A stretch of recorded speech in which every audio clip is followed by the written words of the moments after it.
Hi friends, welcome back to our channel. இந்த வீடியோவில் வீட்டிலே எப்படி கெரட்டின் ட்ரீட்மெண்ட் வந்துட்டு நம்ம ஹேருக்கு பண்ணலாம் தான் நம்ம பார்க்க போகிறோம்.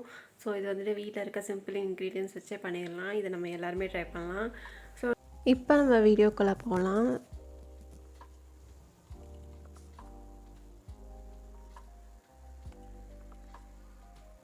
ஸோ ஃபஸ்ட் ஸ்டெப் என்னென்னு பார்த்தீங்கன்னா ஹேர் ஆயிலிங் தான். அதுக்கு நான் இங்கே வந்துட்டு வீட்டிலே காய்ச்சின ஹெர்பல் ஹேர் ஆயில் எடுத்திருக்கேன். இந்த ஹேர் ஆயில் எப்படி காய்ச்சதுங்கிறத நம்ம சேனல்லேயே நம்ம போட்டிருக்கோம். ஸோ அதுக்கான கார்ட்டில் நான் அதுக்கான லிங்க்கை கொடுக்குறேன், நீங்கள் செக் அவுட் பண்ணிக்கோங்க. ஸோ செகண்ட் ஸ்டெப்பாக நம்ம வந்துட்டு இங்கே எடுக்குது கேஸ்ட்ரோ ஆயில், அதாவது ஆம்பலுக்கு எண்ணெய். இது வந்துட்டு ஹேரை நல்லா நரிஷ் பண்ணுறதுக்கும் ஹேர் க்ரோத்துக்கும் ரொம்பவே ஹெல்ப்ஃபுல்லாக இருக்கும். உங்கள் ஹேர் லென்த்துக்கு ஏற்ற மாதிரி இந்த ஆயில் அமௌண்ட்டெல்லாம் நீங்கள் அட்ஜஸ்ட் பண்ணி எடுத்துக்கலாம்.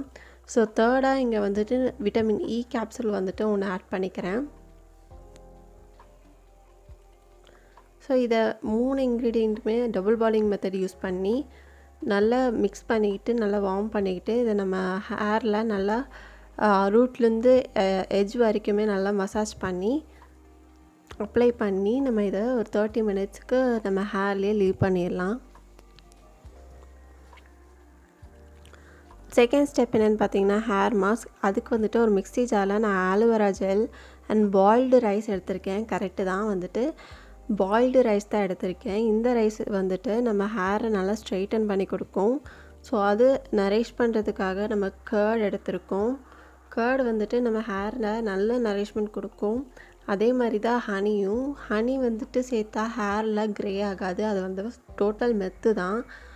பட் நானும் இது தான் ஃபஸ்ட் டைமாக யூஸ் பண்ணுறேன் ஹனியை ஹேருக்கு. ஸோ எப்படி வருதுன்னு ட்ரை பண்ணி பார்க்கலாம். ஸோ இது எல்லாத்தையுமே ஒரு நல்ல ஸ்மூத் பேஸ்ட்டாக மிக்ஸி ஜாரில் போட்டு நல்லா அடித்து எடுத்துக்கோங்க. ஸோ இது வந்துட்டு கொஞ்சம் லிக்விடாக கன்சிஸ்டன்சியில் அடித்து எடுத்துக்கோங்க, ஏன்னா இது வந்துட்டு கொஞ்சம் திக்காயிடும். ஸோ உங்கள் ஹேரை நல்லா ஆயில் பண்ண ஹேரில் பார்ட்டிஷன் எடுத்து எல்லா ஹேருக்குமே ஈவனாக அப்ளை பண்ணிக்கோங்க. ரூட்ஸ்லேருந்து எண்டு வரைக்குமே நல்லா அப்ளை பண்ணிக்கோங்க. அப்ளை பண்ணிவிட்டு ஒரு 30 மினிட்ஸ் வந்துட்டு லீவ் பண்ணிடுவோம். நான் என் ஹேர் வந்துட்டு ரொம்பவே ஃப்ரிஸியாக இருக்கும், ரொம்பவே ட்ரையாக இருக்கும். அதுவும் பின்னாடி இருக்க ஹேர்லாம் நம்ம வந்து முதுகுலேயும் ட்ரெஸ்லேயும் பட்டுட்டே உரசிட்டே இருக்கிறதுனால அந்த ஹேர்லாம் வந்துட்டு கொஞ்சம் கர்லியாக இருக்கும்.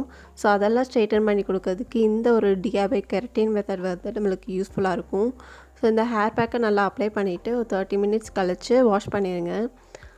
இந்த ஹேர் பேக் யூஸ் பண்ணதுக்கப்புறமா என் ஹேர் வந்துட்டு ரொம்பவே ஷைனிங்காக இருந்தது, ரொம்பவே ஃபாலாக இருந்தது.